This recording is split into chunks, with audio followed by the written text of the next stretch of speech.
ವಿಧಾನಸಭೆಯ ಹಂಗಾಮಿ ಸ್ಪೀಕರ್ ಆಗಿ ಹಿರಿಯ ಶಾಸಕ ಟಿ.ಬಿ. ಜಯಚಂದ್ರ ಅವರನ್ನು ನೇಮಕ ಮಾಡಿ ರಾಜ್ಯಪಾಲರು ಆದೇಶ ಹೊರಡಿಸಿದ್ದಾರೆ.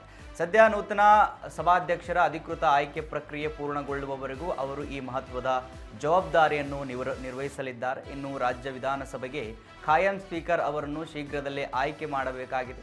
ಅಲ್ಲಿಯವರೆಗೆ ಸದನದ ಕಲಾಪಗಳ ಸುಗಮ ನಿರ್ವಹಣೆ ಹಾಗೂ ಸಾಂವಿಧಾನಿಕ ಕರ್ತವ್ಯಗಳನ್ನು ನಿಭಾಯಿಸಲು ಹಿರಿಯ ಸದಸ್ಯರಾದ ಜಯಚಂದ್ರ ಅವರನ್ನು ಈ ಹುದ್ದೆಗೆ ನಿಯೋಜಿಸಲಾಗಿದೆ.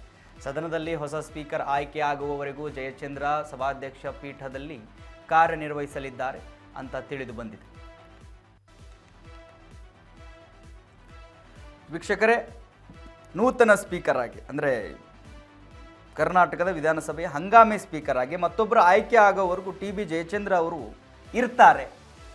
ಇವರೇ ಫೈನಲ್ ಅಂತಲೂ ಕೂಡ ಹೇಳಲಾಗ್ತಾ ಇತ್ತು. ನಿನ್ನೆ ಎಲ್ಲ ಫಸ್ಟ್ ಲಿಸ್ಟಲ್ಲಿ ಬಿಡುಗಡೆ ಆದಾಗೆಲ್ಲ ಟಿ.ಬಿ. ಜಯಚಂದ್ರ ಅವರನ್ನು ಸ್ಪೀಕರ್ ಆಗಿ ಘೋಷಣೆ ಮಾಡಲಾಗಿದೆ, ನೇಮಕ ಮಾಡಲಾಗಿದೆ, ಇವರೇ ವಿಧಾನಸಭೆಯ ಸ್ಪೀಕರ್ ಆಗ್ತಾರೆ ಅಂತ ಹೇಳ್ತಾ ಇದ್ರು. ಬಟ್ ಇವರು ಚೇಂಜಸ್ ಆಗ್ತಾರಂತೆ.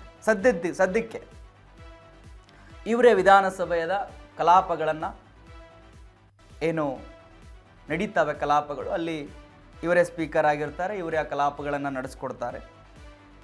ನೂತನ ಸಭಾಧ್ಯಕ್ಷರ ಅಧಿಕೃತ ಆಯ್ಕೆ ಪ್ರಕ್ರಿಯೆ ಪೂರ್ಣಗೊಳ್ಳುವವರೆಗೂ ಈ ಮಹತ್ವದ ಜವಾಬ್ದಾರಿಯನ್ನು ಇವರೇ ವಹಿಸ್ತಾರೆ, ಟಿ.ಬಿ. ಜಯಚಂದ್ರ ಅವರೇ ವಹಿಸ್ತಾರೆ. ಸೊ ಬರ್ತಕ್ಕಂಥ ದಿನಗಳಲ್ಲಿ ಚೇಂಜಸ್ ಆಗ್ತಾರೆ. ಯಾರನ್ನು ಮಾಡ್ತಾರೆ ಅಂತ ಹೇಳಿ ನೋಡಬೇಕು. ಇನ್ನು ರಾಜ್ಯ ವಿಧಾನಸಭೆಗೆ ಖಾಯಂ ಸ್ಪೀಕರ್ ಅವರನ್ನು ಶೀಘ್ರದಲ್ಲೇ ಆಯ್ಕೆ ಮಾಡ್ತಾರೆ. ಅಲ್ಲಿಯವರೆಗೂ ಸದನದ ಕಲಾಪಗಳ ಸುಗಮ ನಿರ್ವಹಣೆ ಹಾಗೂ ಸಾಂವಿಧಾನಿಕ ಕರ್ತವ್ಯಗಳು ನಿಭಾಯಿಸುವ ಹಿರಿಯ ಸದಸ್ಯರಾದ ಇದೇ ನಿರ್ವಹಿಸುತ್ತಾರೆ ಇವರು. So TB. ಜಯಚಂದ್ರ ಅವರು ಹಿರಿಯ ಸದಸ್ಯರು. ಇವರಿಗೆ ಆ ಒಂದು ಜವಾಬ್ದಾರಿಯನ್ನು ಕೊಡಲಾಗಿದೆ. ಸದ್ಯಕ್ಕೆ ಬರ್ತಕ್ಕಂಥ ದಿನಗಳಲ್ಲಿ ಈ ಹುದ್ದೆ, ಸ್ಪೀಕರ್ ಹುದ್ದೆ ಬದಲಾಗುತ್ತೆ.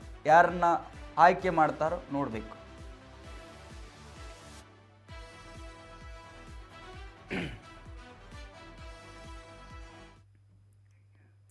ನೂತನ ಸಚಿವರ ಪಟ್ಟಿ ಅಂತಿಮಗೊಳಿಸುವ ವಿಚಾರದಲ್ಲಿ ಹೈಕಮಾಂಡ್ ನಿರ್ಧಾರವೇ ಅಂತಿಮವಾಗಿತ್ತು ಅಂತ ಹೇಳಿ ಸಿಎಂ ಡಿ.ಕೆ. ಶಿವಕುಮಾರ್ ಅವರು ತಿಳಿಸಿದ್ದಾರೆ.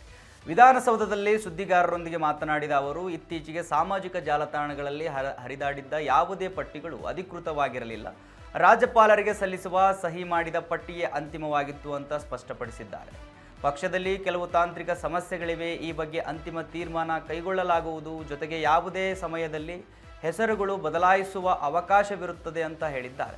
ಇನ್ನು ಮಹಿಳಾ ಪ್ರಾತಿನಿಧ್ಯದ ಕುರಿತು ಮಾತನಾಡಿದ ಡಿ.ಕೆ. ಶಿವಕುಮಾರ್ ಅವರು, ಹೆಣ್ಣು ಮಕ್ಕಳಿಲ್ಲದೆ ನಮ್ಮ ಪಕ್ಷವೇ ಇಲ್ಲ. ನಾವು ಅವರಿಗೆ ಶಕ್ತಿ ನೀಡುತ್ತೇವೆ.